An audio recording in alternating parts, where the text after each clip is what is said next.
So ayan guys, may nabasa akong comment na ayaw ko daw tumaba, kaya daw ako panay lettuce. So ayan, sasagutin ko kayo guys ha. Hindi lang porket nagle-lettuce tayo ay ayaw na natin tumaba. As you can see naman, napakarami ko pa rin kumain kahit ako ay nagle-lettuce. So bakit nga ba ako nagle-lettuce? Hindi to endorsement ha, Charis.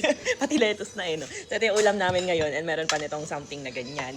And as you can see naman, grabe naman yung pagkain ko pag nasa Samgyup kami, panay din ako lettuce, 'di ba? So bakit nga ba ako panay lettuce? Alam nyo, bago ko makilala yung asawa ko, sobrang payat ko kasi ang kinakain ko lang is ulam and lettuce. Yun yung sikreto ko talaga dati pa. So ngayon nga, sinasabayan natin ang pag-inom ng Rosmar Cagayaco Capsule and Rosmar's Detox Drink. Kaya mas mabilis ang pagpapayat.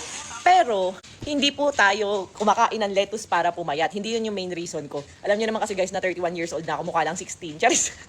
Ayan, ang dahilan kung bakit tayo nagle-lettuce din is dahil tumatanda na tayo. And syempre, health is wealth. Ganar. Ayan, meron pa kaming mangga. Ayan.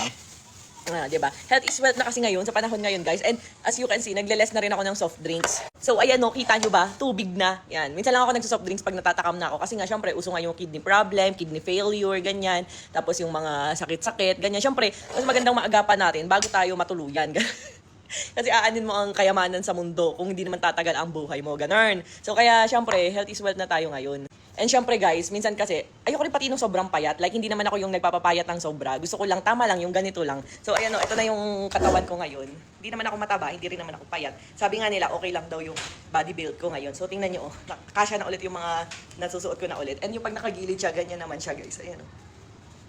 Diba?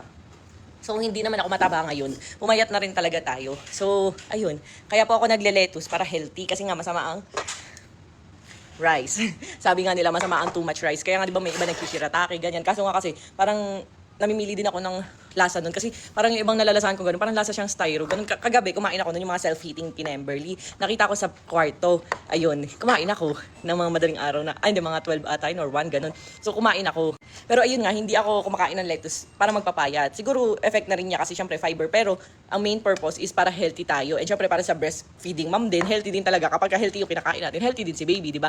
So, ayun yung sikreto. And tulad nga ng sabi ko guys, ang Rosmar Cagayaco Capsule and Rosmar Detox Drink is mas mabilis ang effect kung nagda-diet or kumakain ka ng mga ganitong bagay pag sinabayan mo. Pero syempre, kung kakain ka ng ganito, ganyan, kung kakain ka ng kakain ng kanin, mas babagal yung effect niya. Pero syempre, effect pa rin. Sabi nga, kahit no diet, no exercise, no gym, no spa, nakakapayat talaga ang Rosmar Detox Drink and Rosmar Cagayaco Capsule. Pero nga, syempre, mas mabilis ang effect kung sasabayan nyo ng gym, proper diet and exercise, ganun. Pero syempre, para sa kagaya kung kaka-CS lang 2 months postpartum body, hindi pa pwedeng mag-ganun-ganun. Mag-gym, bawal pang magbuhat.